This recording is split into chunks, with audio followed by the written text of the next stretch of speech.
Exclusively to our political editor, Andrew Probyn. Andrew Hastie, thanks for joining us. Firstly to Ben Robert-Smith. 13 days ago, Anthony Bozanko found 9 newspapers had established substantial or contextual truth to allegations of murder of unarmed civilians in Afghanistan. What was your reaction to that finding? Thanks, Andrew. It was a combination of sadness and relief. Sadness for the Afghan lives lost and the families who are hurt. Sadness for the relationships severed, and sadness for the reputations destroyed, both individually and at the institutional level with the SASR particularly. Relief, though, that the cold, hard truth that many at the regiment have been carrying inside them for many years is now out in the public domain, and it has been validated by a federal court justice. Well, what do you say of your former colleagues who have given evidence against Ben Robert-Smith? I think they've shown moral courage. They've been brave. They've not won anything out of this. It's been very tough for them, and I honour their work, because it's they who have demonstrated that the regiment has a moral pulse, that the regiment can self-correct, and it's they who have repudiated the toxic culture and behaviour. Well, give us an insight into some of these people who have given evidence against Ben Robert-Smith. What are they like? These are some of the hardest and toughest characters I met at SASR during my 5 years and 8 months as a member of the unit. They've seen a lot of combat. They fight tough, but they fight fair. They are people who are larger-than-life characters, some of them, but others are just very, very professional. 2 of them were my combat dive instructors, so I spent long hours underwater at a depth of 4 to 6 metres by night in sharky waters, diving with them, where a mistake can cost your life. And so for some of them, I know them very well. I've had to trust my life to them and they to mine as dive buddies. You spent 5 years in the SAS Regiment. When did you first become concerned about Ben Robert-Smith? I think there were whispers for some time, and you can read my evidence in the transcripts, but there were obviously rumours and chatter about some of the things that were proven to be true in the federal court. The 5-year police investigation into Ben Robert-Smith's alleged involvement in the execution of 3 Afghan civilians or captives has collapsed. Is this 5 years wasted? And does this have a big effect on those who've been brave enough to come forward? I'm not privy to the internals of that investigation, nor the decision taken to close it off, but I do know the Office of the Special Investigator is active. They're doing their jobs, and I'm confident that they will still continue on with the work that needs to be done to bring a finality to this whole sad, sorry affair. What would you say to Ben Robert-Smith if given the opportunity? I have nothing to add from what Justice Bozanko has ruled, and you can read his ruling. But I would say to the Australian public that no one is above the SAS Regiment, no one is bigger than the Australian Defence Force, and no one is bigger than Australia itself. Should Ben Robert-Smith keep his Victoria Cross? That's a decision which people will consider in due course.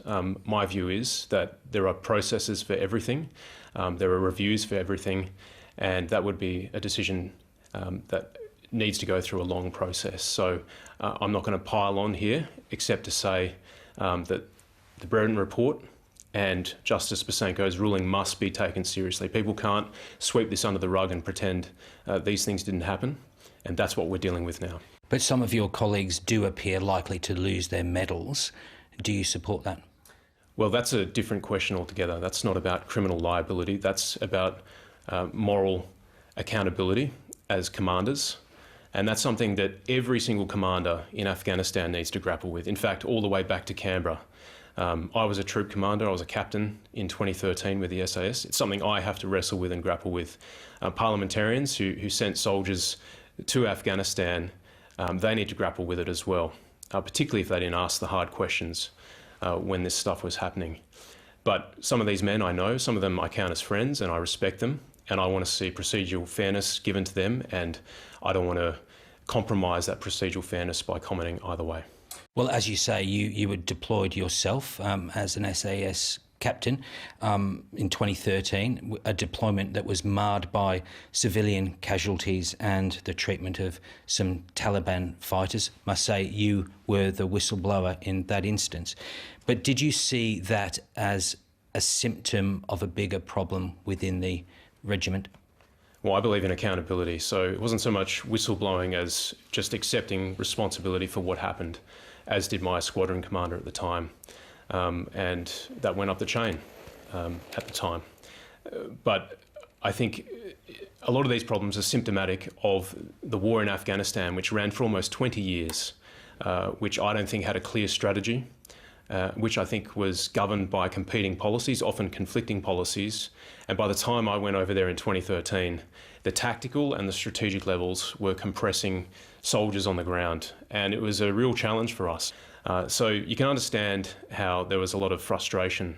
And that's partly why I'm here now, because I believe that parliamentarians have a duty to make sure that when they send Australians overseas into harm's way, that they're actually asking the hard questions. It's not a matter of set and forget and just expect things will work out. War is inherently escalatory. It's constantly changing. It's unlike any other sort of government policy. It's not like social policy. It's not like tax policy. It's incredibly violent and it's difficult, and parliamentarians need to do a better job of making sure that our Australian soldiers have clear guidance, are held accountable, and when things change on the ground, that the policy settings change with them. Well, the Bretton report in 2020 found that Australian Special Forces were involved in the murders of 39 Afghan citizens. Should the SAS Regiment be disbanded? No, very simply, because the men who stood up and have given evidence about this behaviour, this toxic culture and the crimes that were committed, they have, in a sense, rescued the regiment. I've had several senior figures in Canberra, one who is now a member of Anthony Albanese's cabinet, raise disbandment with me over the last few years. This was a live issue. But thankfully, people have stood up and the regiment has demonstrated it's got a moral pulse. It can self-correct. And now the question is, what do we do from here? How do we move forward and how do we rebuild trust with the Australian people? We need men who are prepared to run to the sound of the guns, who are prepared to take on the most dangerous, risky missions that the Australian people ask of them.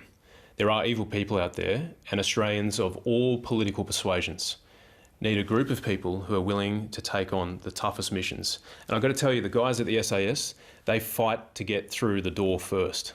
When they're making entry into a building, training for a hostage situation, it's very hard to find those sorts of people. And that culture is very, very important to a unit that does that special purpose and those special missions. And so we can't afford to throw the baby out with the bathwater. As I understand it, you fear an overreaction to the Bretton report. What do you mean by that? I think there's a lot of politicisation of what's happened in the Bretton report and this court case. This is not about left or right. It's not about woke or unwoke. It's not about one media corporation versus another. It's not about toxic masculinity or any other gendered take. In the end, it's a simple question of morality. It's right versus wrong. It's the rule of law versus the rule of the jungle. And to put it very simply, Australian soldiers do not execute non-combatants who have been taken as prisoners. And if anyone's looking for a historical context, let me take you to the history of the original SAS, founded by David Stirling in North Africa in the Second World War.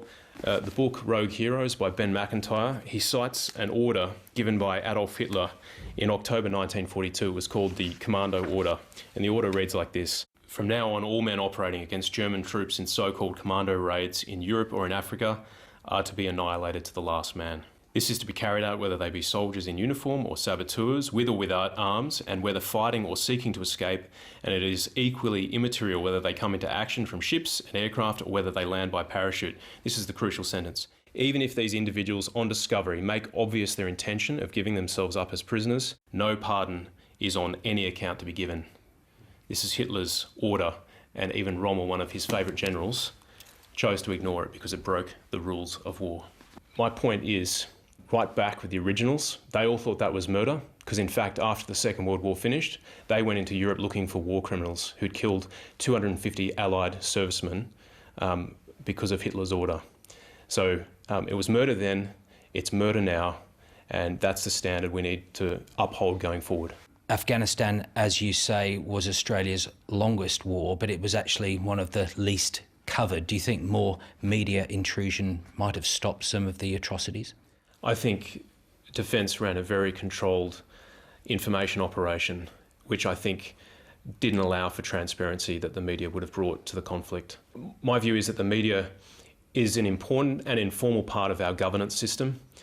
We have a lot of government institutions. Sometimes they fail, and it's the role of the media to ask questions and bring into the light things that are shrouded in darkness. Whether it would have prevented war crimes is a question we'll never know, but I think increased transparency is something we must look towards going forward if we find ourselves in another war. On transparency, you've called for the establishment of a joint defence committee. What's the value that that could bring? I think there is no forum for parliamentarians, and I'm not talking about the government, I'm talking about parliamentarians whose job it is to provide accountability and oversight. There's no forum for defence. We have an intelligence committee, and ironically, members of parliament have a closer relationship with the Director General of ASIS and ASIO and ASD than they do the CDF and SecDef, and I think that's a problem. We should be able to ask questions of military strategy, military operations in a classified, protected environment, and be able to put our hands on hearts to the Australian people and say, we've asked the hard questions of the government, especially if we're losing troops in the field and they're conducting combat operations. Lastly, on Kerry Stokes, he's been long been Ben Roberts-Smith's patron. He's given you the cold shoulder in your home state. What's that relationship like? Look, I have greeted Kerry twice in the last year, one at the War Memorial at the last post, and he actually came down to my electorate for a telethon event in one of the homes that was gifted for part of that charity. On both occasions, we've greeted each other warmly. I don't have any issues. Who he supports is his business and his business alone, and I just run my own race. Andrew Hastie, thanks for your time. Thank you.